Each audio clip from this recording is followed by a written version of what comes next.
Episode की शुरुआत में हमें पहाड़ों के ऊपर एक सुंदर सा गांव दिखाया जाता है जिसके अंदर बहुत सारे सुंदर घर और इमारतें बनी हुई हैं। असल में ये एक सेक्ट है जिसका नाम टैंग मैन है। अब फिर हमें इस सेक्ट के बाहर वाले जंगल में एक नौजवान को दिखाते हैं जो कुछ एल्डर्स से बचते हुए भाग रहा था। एल्डर्स उसको पकड़ने की कोशिश कर रहे थे और उस पर अटैक भी कर रहे थे, लेकिन वो नौजवान सभी अटैक से बचता हुआ आगे बढ़ रहा था। और ये बात एल्डर्स को बहुत शॉक करती है क्योंकि वो एल्डर्स इतने शक्तिशाली थे कि उनके अटैक से बचना नामुमकिन सा ही होता था। नौजवान का नाम टैंग शैन है और अब भागते भागते आगे एक खाई आ जाती है और अब टैंग शैन रुक जाता है। और यहाँ से हमें ये पता चलता है कि टैंग शैन ने सेक्ट लाइब्रेरी के अंदर घुसकर सीक्रेट टेक्निक सीख ली थी। ऐसा करना मना था और अब इसकी सजा में टैंग शैन को मृत्यु दंड दिया जाने वाला है। वहाँ टैंग शैन जो अपने असूलों का पक्का था और उसे ये पता था कि इसकी सजा मृत्यु दंड ही है, इसीलिए वो खुद अब सुसाइड करने का ही डिसाइड करता है और साथ ही साथ उन्हें ये भी बताता है कि उसने इस सीक्रेट टेक्निक को किसी और को नहीं बताया है और सारी टेक्निक्स उसके कमरे में ही हैं। और ऐसा कहते ही वो उस टेक्निक का सबसे खतरनाक हथियार निकाल लेता है और सेक्ट के लीडर को समर्पित करता है, जिसके बाद वो अपने सारे कपड़े उतारता है क्योंकि वो टैंग सेक्ट से लिया हुआ सब कुछ वापस लौटा देना चाहता था और फिर खुद खाई से नीचे कूद जाता है। तभी सेक्ट लीडर उसे मरने से बचाने की भी कोशिश करता है, लेकिन टैंग शैन अपने इरादे का पक्का था और वो खाई में गिरकर अपने आप को मार डालता है। उसके मरते ही उसकी आत्मा अलग अलग दुनियाओं को क्रॉस करते हुए पैरेलल यूनिवर्स में चली जाती है और वहाँ वो एक नवजात शिशु के रूप में जन्म लेता है और उसका नाम भी वहाँ टैंग शैन ही रखा जाता है। उसे अब अपने पहले जन्म की सारी बातें और सारी टेक्निक्स याद होती हैं, जिस वजह से वो बचपन से ही उन टेक्निक्स को पहाड़ के ऊपर जाकर प्रैक्टिस करता है। इस दुनिया के अंदर डोलो कॉन्टिनेंट है। इस दुनिया के अंदर हर कोई 6 साल की उम्र में अपनी एक स्पेशल एबिलिटी एक्टिवेट करता है। इस एबिलिटी का नाम स्पिरिट सोल है और स्पिरिट सोल को हासिल करने के बाद लोगों के पास अलग अलग तरह की एबिलिटीज आ जाती हैं।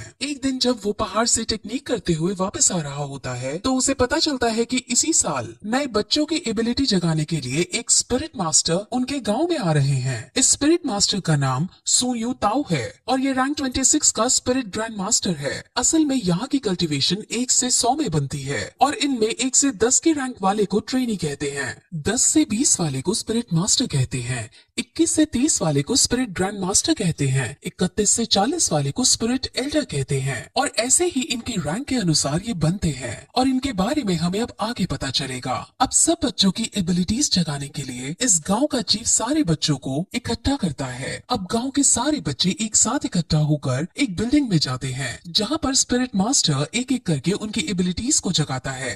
वहाँ पर टैंग शैन भी मौजूद है और वो भी यहाँ अपनी एबिलिटी को अवेकन करने आया होता है। तब उनकी एबिलिटीज को जगाने से पहले सब बच्चों को अपनी शक्ति दिखाता है और अपने अंदर एक भेड़िए जैसी शक्ति बुला लेता है, जिससे सब बच्चे बहुत शौक होते हैं और एक्साइटेड हो जाते हैं। और अब एक एक करके बच्चे अपनी अपनी स्पिरिट सोल को जगाने के लिए आगे आते हैं। अब जो पहला बच्चा आगे आता है उसकी स्पिरिट सोल एक दारांत यानी सिकल होती है जो कि एक टूल टाइप स्पिरिट सोल है। अब इसे देखकर स्पिरिट मास्टर उनको बताता है कि ये वेपन के लिए तो काम नहीं आ सकती, लेकिन इस टाइप के लोग एग्रीकल्चर यानी फार्मिंग के अंदर बहुत अच्छे होते हैं। अब वो उसकी सोल पावर को चेक करता है। सोल पावर किसी भी स्पिरिट सोल को ट्रेन करने के लिए बहुत जरूरी होती है। अब जब उसकी सोल पावर को चेक करते हैं तो उसकी सोल पावर 0 आती है, जिसका मतलब वो अपनी स्पिरिट सोल को ट्रेन नहीं कर सकता और पूरा जीवन भर एक नॉर्मल इंसान ही रहेगा। ऐसा करते करते वो और भी बच्चों को चेक करता है जिसमें ज्यादातर फार्मिंग स्किल्स की एबिलिटीज को रखने वाले बच्चे ही निकलते हैं। वहीं फिर एक लड़की अपनी सोल पावर चेक कराने आती है और उसकी स्पिरिट सोल एक ब्लू सिल्वर ग्रास की होती है। ब्लू सिल्वर ग्रास बहुत कॉमन ग्रास है और इसकी कोई स्पेशल एबिलिटी भी नहीं होती और इस टाइप की स्पिरिट सोल को सबसे बेकार स्पिरिट सोल माना जाता है और ये बहुत कमजोर होती है। अब इसके बाद हमारा मेन कैरेक्टर जिसका नाम टैंग शैन है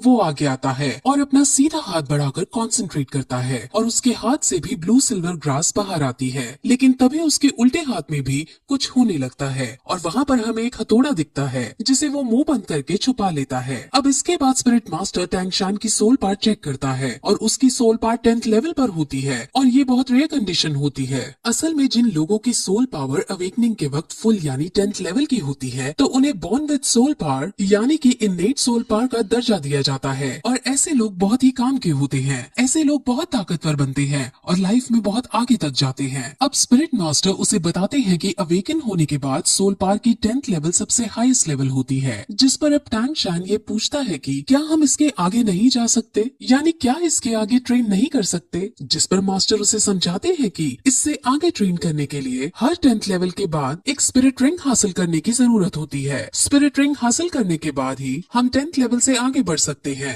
बिना स्पिरिट रिंग के हासिल किए कोई आदमी कितना भी ट्रेन क्यों ना हो, वो 11th लेवल पर नहीं पहुंच सकता। अब टैंग शांग उससे ये पूछता है कि क्या तुम्हारे पास 2 स्पिरिट रिंग है, क्योंकि मास्टर की रैंक 26 है और उसे 10th लेवल और 20th लेवल को पार करने के लिए एक स्पिरिट रिंग की जरूरत पड़ी थी। स्पिरिट रिंग्स यूजर को उनके स्पिरिट सोल के मुताबिक उनको अलग अलग स्पेशल पावर भी देती है। अब ऐसा कहकर वो हॉल से बाहर आ जाते हैं और अब स्पिरिट मास्टर जाने लगते हैं। अब गांव के चीफ और टैंग शान के घर जाते हैं और वहाँ उसके पिता को टैंग शान के पावर्स के बारे में सब कुछ बताते हैं और उसको जीनियस कहकर पुकारते हैं। टैंग शान के पिता का नाम टैंग हाउ है। टैंग हाउ अब अपने बेटे से उसके स्पिरिट सोल के बारे में पूछता है और उसे अपने बेटे से उसके स्पिरिट सोल के बारे में पता चलता है, जो कि ब्लू सिल्वर ग्रास है। अब ये सुनकर उसका पिता शॉक होता है, क्योंकि उसे पता था कि उसके बेटे की स्पिरिट सोल तो क्लियर स्काई हैमर होनी चाहिए। इस लाइन से आप कंफ्यूज ना हो, इसके बारे में डिटेल में आगे बताया जाएगा। अब गांव के चीफ ये चाहते थे कि टैंग शान शहर की एक एकेडमी में जाकर ट्रेनिंग करे, लेकिन टैंग हाउ साफ मना कर देता है। अब क्यों मना किया है ये भी हमें आगे पता चलेगा। गांव का चीफ बहुत शॉक होता है और उससे लड़ता भी है, क्योंकि इतने बड़े टैलेंट को घर में रखना सही नहीं है। इसको बाहर जाकर बेस्ट ट्रेनिंग हासिल होनी चाहिए। अब चीफ के बार बार समझाने पर भी टैंग हाउ नहीं मानता और चीफ अब वहाँ से चला जाता है। अब टैंग हाउ को ये लगता है कि उसके इस डिसीजन से उसका बेटा नाराज होगा, लेकिन टैंग शान उसके इस डिसीजन से नाराज होने की बजाय उनकी बातों से संतुष्ट दिखाई देता है और कहता है कि हम एक लोहार की तरह भी अपना गुजारा चला सकते हैं। अब टैंग हाउ निराश होकर बैठ जाता है और वो दुखी होते हुए सभी स्पिरिट मास्टर्स को बेकार बताता है। अब टैंग हाउ टैंग शान से अपनी स्पिरिट सोल को दिखाने को कहता है, जिस पर टैंग शान अपने हाथ से उसे ब्लू सिल्वर ग्रास निकाल कर दिखा देता है और ये देखकर वो बहुत चौंक जाता है। लेकिन तभी टैंग शान उसे अपनी एक और स्पिरिट सोल के बारे में बताता है और अपने दूसरे हाथ से क्लियर स्काई हैमर को बाहर निकालता है।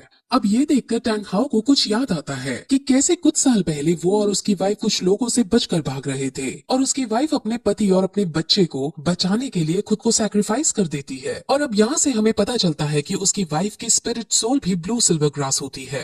अब फिर टैंग हाउ अपने बेटे की डबल स्पिरिट सोल को देखकर उसे गले लगा लेता है और उसे अब एक बात समझाता है और कहता है कि तुम हमेशा अपने उल्टे हाथ के हैमर से अपने सीधे हाथ की ग्रास को प्रोटेक्ट करना। अब इसके बाद टैंग हाउ टैंग शान को लेकर काम सिखाने लगता है और उसको इस काम की अलग अलग टेक्निक सिखाता है और इन सभी टेक्निक्स की मदद से टैंग शान अब अपने पिछले जन्म की मेमोरीज का यूज करता है और उनकी मेमोरीज से वो कुछ हिडन वेपन्स बनाता है। अब अगले दिन टैंग हाउ अपने बेटे को शहर जाकर ट्रेनिंग करने की इजाजत दे देता है और साथ में ये भी कहता है कि वहाँ तुम अपना खर्चा लोहार का काम करके चला लेना। लेकिन शहर पढ़ने जाने के लिए टैंग हाउ उसके सामने कुछ शर्तें रखता है। वो उसे कहता है कि तुम कभी भी अपनी हैमर स्पिरिट में कोई भी स्पिरिट रिंग ऐड नहीं कर सकते। दूसरी शर्त पे उसे वो कभी भी अपनी हैमर स्पिरिट सोल को दिखाने के लिए मना करता है और साथ ही साथ किसी को भी अपना ये रहस्य कि उसके पास 2 स्पिरिट सोल हैं बताने से मना करता है और जब तक उसकी जान पर ना आए तब तक वो उसे हैमर स्पिरिट का भी इस्तेमाल करने से मना करता है। अब इन शर्तों पर एग्री करके टैंग शान अपने सफर पर निकल जाता है। वो अब गाँव के चीफ के पास जाता है और अब दोनों शहर के बड़े स्कूल में एडमिशन करवाने के लिए निकल जाते हैं। अब वो दोनों रास्ता पूछते हुए स्पिरिट मास्टर एकेडमी की तरफ जाते हैं, जहाँ पर उन्हें गेट कीपर रोक लेता है। अब चीफ उसे अपना पास दिखाता है जो उसको स्पिरिट मास्टर ने दिया था। गेट कीपर उस पास को चेक करता है और इस पास को वो फेक समझता है, क्योंकि इस पास पर ब्लू सिल्वर ग्रास लिखा था, लेकिन साथ ही साथ सोल बार को 10 रैंक का भी बता रखा था। अब ब्लू सिल्वर ग्रास का होना और 10th रैंक का होना ऐसा बहुत रेयर कंडीशन में ही पॉसिबल है और जिस छोटी जगह से ये लड़का आया है वहाँ पर इस रेयर चीज का होना पॉसिबल नहीं है। अब चीफ और गेट कीपर की बहस होने लगती है और उनकी बहस इस कदर पहुँच जाती है कि गेट कीपर चीफ पर हाथ उठा देता है, लेकिन तभी टैंग शान उसके हाथ को पकड़ लेता है और उसको नीचे गिरा देता है। टैंग शान को अब बहुत गुस्सा आ चुका था और वो उसे मारने के लिए अपना हिडन वेपन एक्टिवेट कर देता है, लेकिन तभी एक आदमी वहाँ आता है और उन्हें रोकने की कोशिश करता है। इस आदमी को यहाँ पर सभी लोग ग्रैंड मास्टर कहते हैं और वो उनकी लड़ाई बंद करवाने के बाद उसको अंदर एडमिशन के लिए ले जाता है।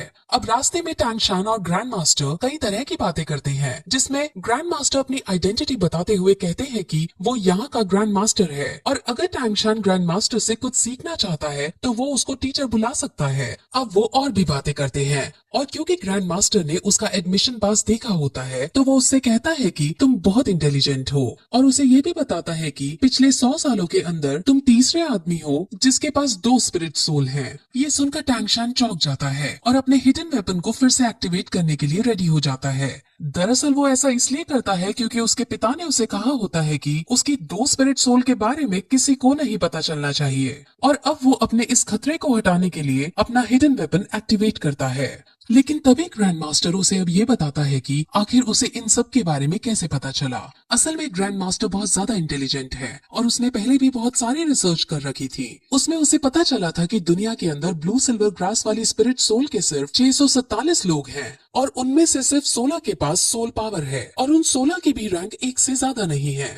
सोल पावर हमेशा स्पिरिट सोल की क्वालिटी के प्रोपोर्शन में रहती है, जिस वजह से ब्लू सिल्वर ग्रास की फुल सोल पावर नहीं हो सकती। इसलिए ग्रैंड मास्टर श्योर है कि इसके पास 2 स्पिरिट सोल हैं। अब उनकी ये सब बातें सुनकर टैंग शान समझ जाता है कि ये ग्रैंड मास्टर बहुत समझदार आदमी है और वो तुरंत उसके सामने झुककर उन्हें अपना गुरु बनने के लिए प्रार्थना करता है और अब ग्रैंड मास्टर उसे अपने डिसाइपल के रूप में एक्सेप्ट कर लेते हैं। अब फिर वो दोनों स्कूल के अंदर प्रिंसिपल के पास जाते हैं और प्रिंसिपल उसका एडमिशन पास देखता है। उसे भी थोड़ा अजीब लगता है कि ये ब्लू सिल्वर ग्रास है लेकिन इसकी सोल पावर फुल है, लेकिन साथ में ग्रैंड मास्टर को देख वो उसको एडमिशन दे देता है। ग्रैंड मास्टर हालांकि यहाँ का कोई टीचर नहीं है लेकिन प्रिंसिपल और बाकी सब ग्रैंड मास्टर की बहुत इज्जत करते हैं और ग्रैंड मास्टर का रुतबा पूरे शहर के अंदर है। अब टैंग शान को हॉस्टल 7 अलॉट किया जाता है और अब वो अपने हॉस्टल के अंदर जाने लगता है। जैसे ही वो अपने हॉस्टल का गेट खोलता है वैसे ही वहाँ एक बच्चा उस पर अटैक कर देता है। टैंग शान उस बच्चे से लड़ता है और दोनों के बीच फाइट होने लगती है।